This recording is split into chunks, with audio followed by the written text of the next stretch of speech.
my system one.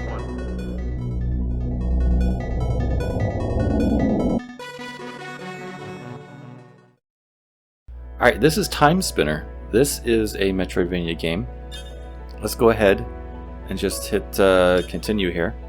This will just load up the last save file I've had. There we go.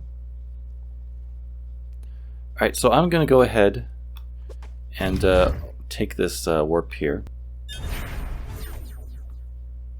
In fact, I'm going to go ahead and go into my orbs here. So these are your main weapons here. I'm going to go ahead and change this. So what you start out with is the blue orb. I don't remember what the basic. So basically, these are like your orbs are basically your weapons. These are like this is like your super move if you want to charge up. Here we go. That's the basic one. And then this is basically like an accessory that you can just add on to give yourself an extra ability. Some of them are active, some of them are passive. Like the scythe ring, you get this one pretty early on. I kind of like it, just because it puts these little you see the little green spinny blades on my orbs. If I take that off, put anything else on.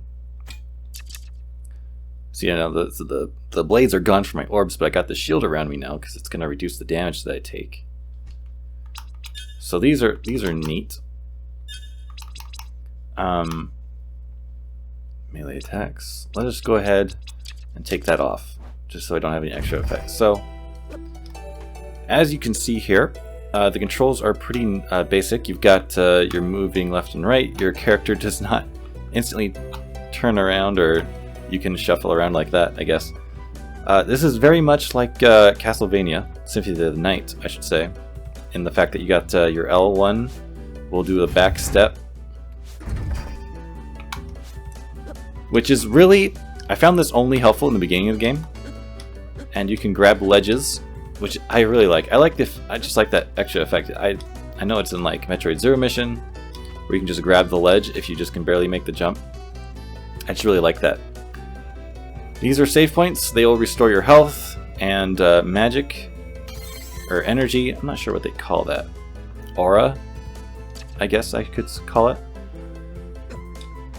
So as you go through the game, your basic attacks are like this. You got your orbs. You can just use the punch like that. You have familiars that you also get. I'm gonna unequip mine just so it doesn't attack anybody. So yeah, you can attack. I actually am at the end of the game and I am at max level, so I'm gonna kill everything with one hit. So you'll have to ignore that. I can also swim. Ordinarily you can't swim, you just like float at the top of the water, which to me seems like the opposite of what a swimming ability would be. It seems like if you don't know how to swim, you just sink. If you do know how to swim, you'd be able to float. Okay, so yeah. Here's an enemy that won't die in one hit. So you can destroy these like lamp things, of course, to get money. That's what that is what it is counting up at the top if you look at it. So yeah, you can back off an enemy attack. It's really helpful in the very beginning of the game, or if you use a short range orb, I should say, because you get a lot of different orbs in this game. Oh yeah, if you charge up by pressing or holding B, I should say, you got that orb going around you, and then you release it, and you go like that. And so,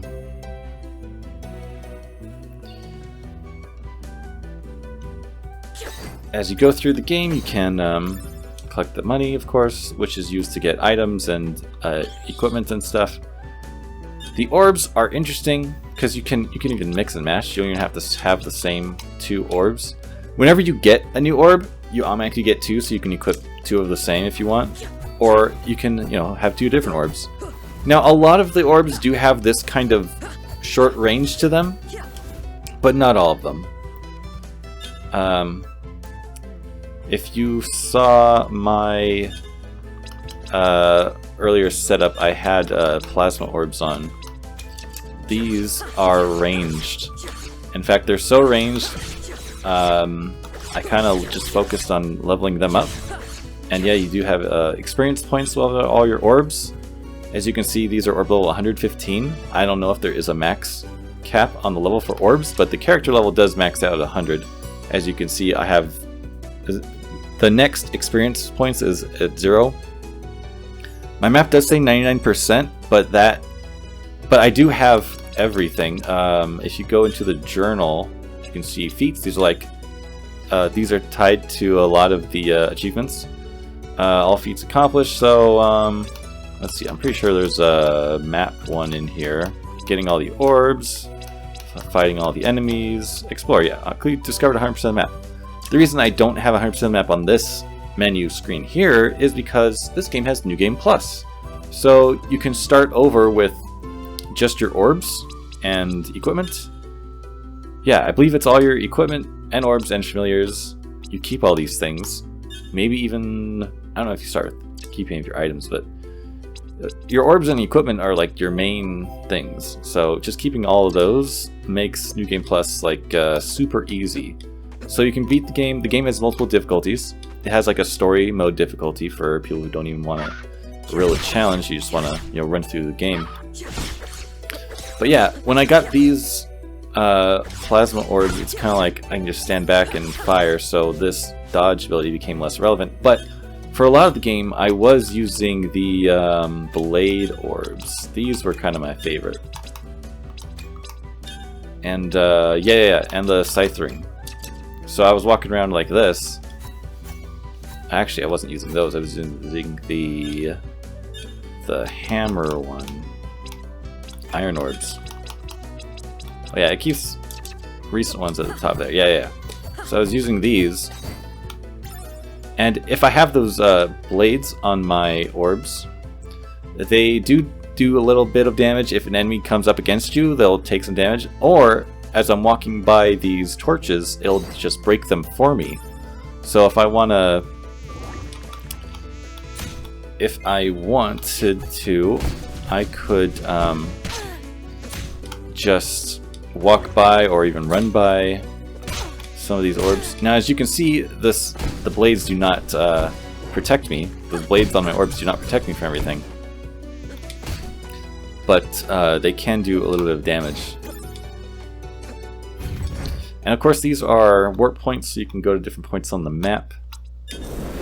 These are not unlocked at the beginning. It's a little bit into the story we get those unlocked. This is kind of a base camp. This game, I guess it goes without saying, the title is Timespinner. There's time travel involved in this game, so as you go through the game, if I look at the map again, I can press to look at the present or the past. So there's a little difference in the layout of the map, but the basic structure is the same. I'll charge up my blade there. That's good. I use this a lot in the early game, but there are better ones, of course. So there are some shop people here. You can buy some equipment and some potions and stuff. I don't know how I feel about these consumables in these Metroidvania games, because it's like I'll only use them when I'm like actually in a pinch trying to beat a boss or something. It's like maybe it's just the difficulty is too easy that consumable items aren't necessary. This character here will give you more orbs. These aura necklaces, aura rings, or reinforced orbs. Here you can just level up your orbs with materials. A specific material, it's that last one. It's got the symbol of the material and one all right there. So if I want to pick an orb and just upgrade it, now I can't do anymore because I used up my one ingredient. The other things that I have, the 6, 3, and 5 down there, those would be used for aura rings and aura necklaces, but you can only make one of each, and once you have it, you pretty much have it. it's these it's these right here. These rings and necklaces. So every time you get a new orb, as you go through the game, you'll see like a pedestal with like an orb on it. You'll get a new orb, and then I wanted the fire orb. You'll get a new orb, and you'll get, by getting the orb, it unlocks the ability to purchase the necklace and ring that's tied to that orb. So there's a necklace and ring, you know, for every orb that's in the game. A little feature that I like is that you know, you can normally hold down and jump to drop through a platform, but if you hold it in this game, you can drop through multiple platforms. I don't know, it doesn't come in handy too much, but I just like that it's there. Also, I should point out, there is a main feature of this game is that your character can freeze time for limited amounts of time. In fact, that's what the hourglass in the upper left corner is for. It lets you know how much time you can freeze. So if I were to do this, I can then use enemies as platforms, which is kind of like the main feature of stopping time, is being able to use enemies as platforms to get to other places that you couldn't otherwise. But that's pretty much it, because even though I can attack and hurt enemies right now, if I freeze time, they're invincible. So freezing time does not necessarily help with combat. Ooh, I just completed a quest. I guess because this is my New Game Plus, so I don't have all the quests completed. So you can see there's the quest lines. These are all the characters in the base camp. They all have their own quests that they will ask of you. And of course there are memories to pick up, which kind of talks about, this kind of fills up backstory of characters. And then letters. They're a different type of collectible. You can just find all these, which gives backstory of different characters. There's an enemy list, so you can go through and see all the different enemies. Not that I guess it gives you weaknesses, which is interesting, that different orbs do carry different elemental attributes, so different enemies can be weak to different things, but when you're max level, it doesn't matter what enemies are weak to, because they all die in a couple of hits anyway. The relics are kind of, they're like key items that you can turn on and off, or like abilities, I should say. So like my ability to swim in the water, I can just turn that off. And like there were like some key cards that I picked up. These are treasure chests. You just, you know, press up to open them, get potions and stuff.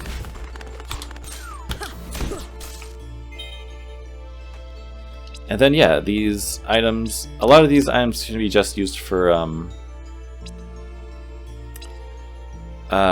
making medicine. I don't even know where to do that. Maybe one of the people in the camp actually does that, and I never even found out. But some of these are just consumables that you can eat to recover HP and aura. Also, you can quick swap between your orbs with the L2, R2. As you can see in the top left, it switches 1, 2, and 3. Lets you know what orbs you got, what orb setup you have equipped.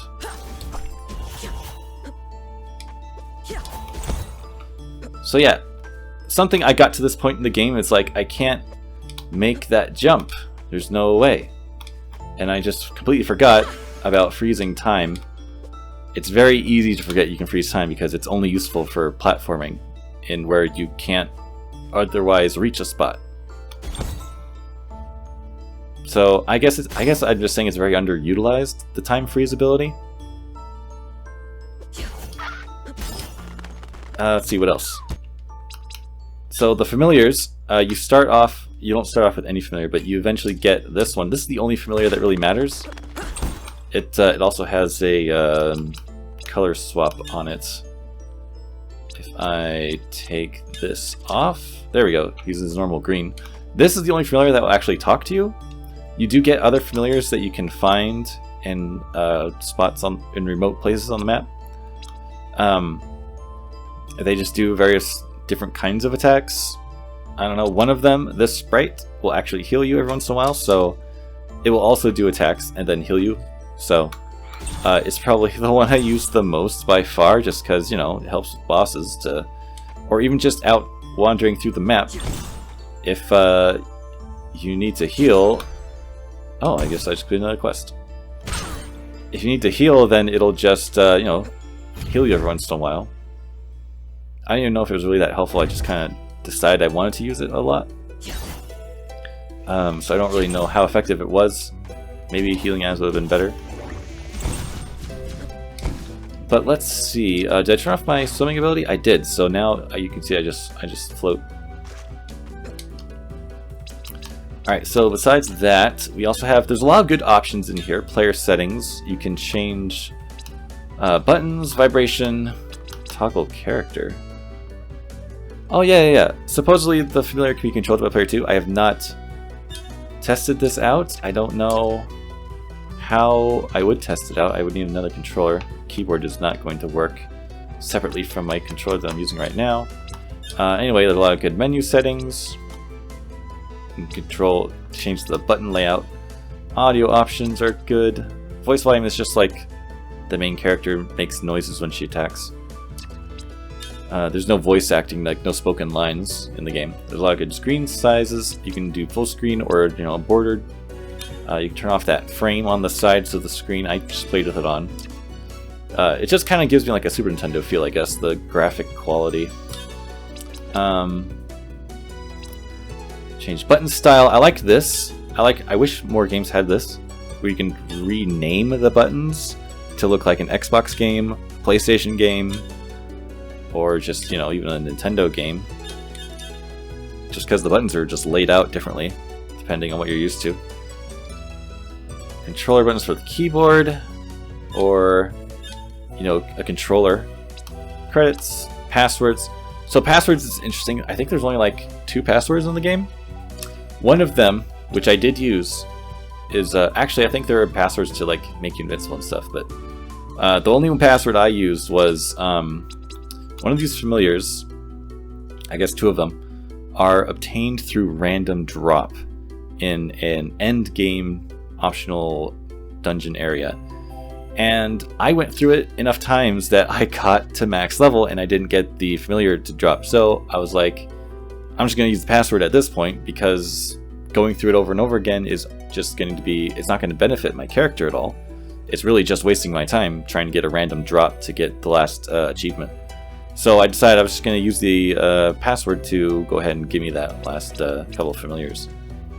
So I don't think there's any shame in that. So I do think the game is fun. The bosses were challenging at first. Of course, I can't really show you any bosses here. I could, I guess, restart. The only thing... So here we go. You got Dream Mode to revive instantly upon dying. Oh, yeah. It locks some achievements that are around, like, defeating bosses and stuff. Nightmare Mode level cap at 1. That seems pretty crazy. What I did was, when you go to load game, you can do the New Game Plus option by pressing Y here.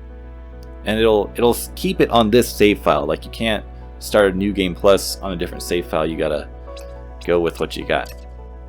So if I were to start with a new game, let's just do normal mode, why not?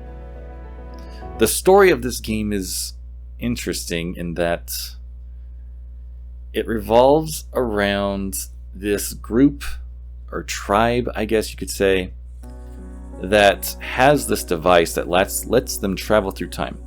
There is, I'm going to go ahead and you can skip whole dialogue sequences, which is nice.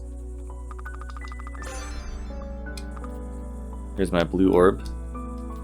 Oh, it's gonna teach me how to equip orbs and all that.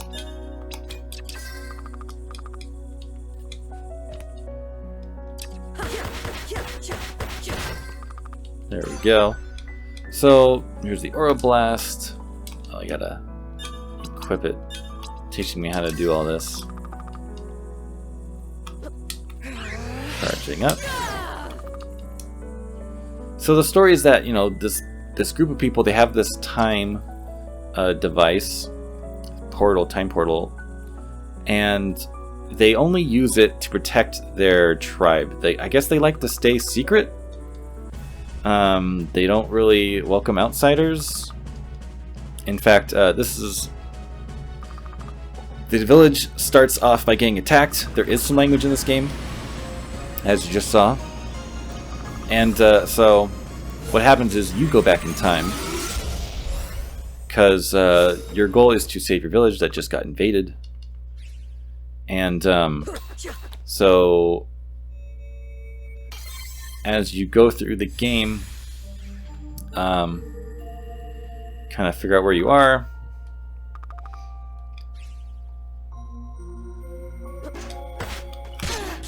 Here we go. Enemies that don't die in one hit.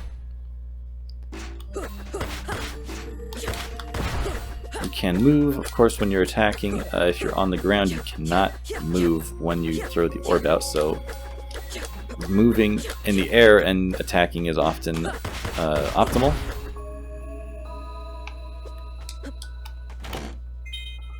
It's a little recovery item. So, to talk more about the story without spoiling anything,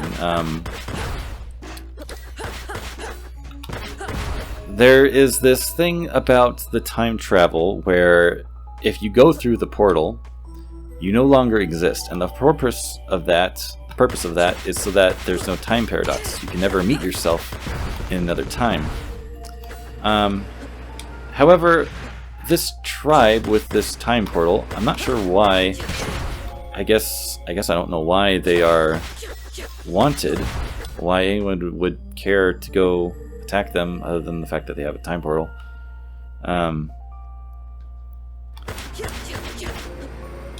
But even then, so here's the thing about the tribe. The tribe is closed off, like I said.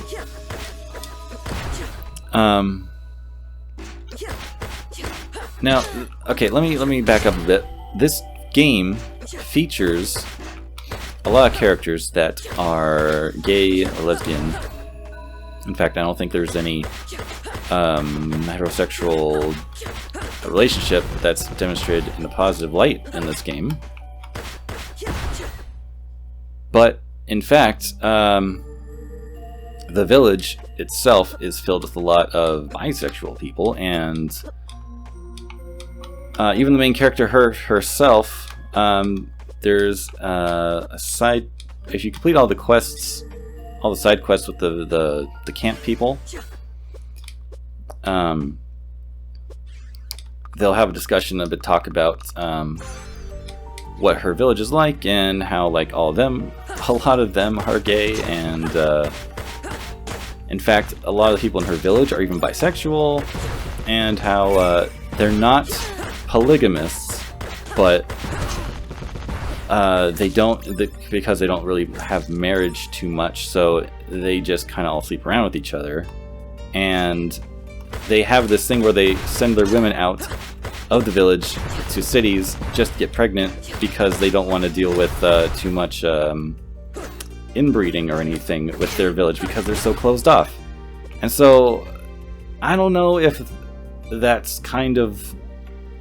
I'm not sure why they chose this as the setting for this tribe. It seems very weird.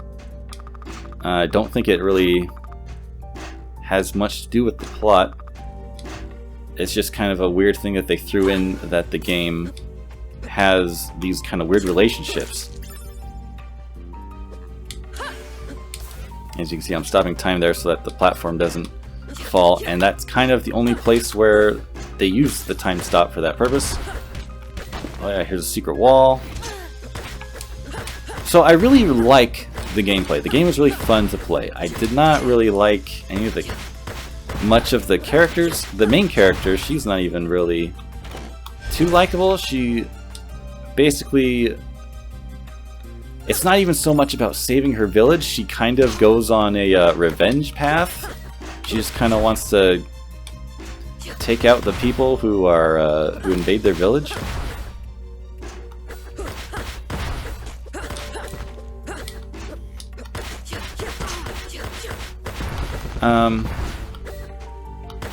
So then, yeah, the game is really fun to play. The characters in the story is kind of whatever.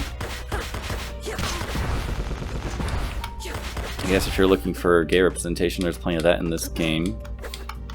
Let's go ahead and exit here, just to give one more quick look at my end game file.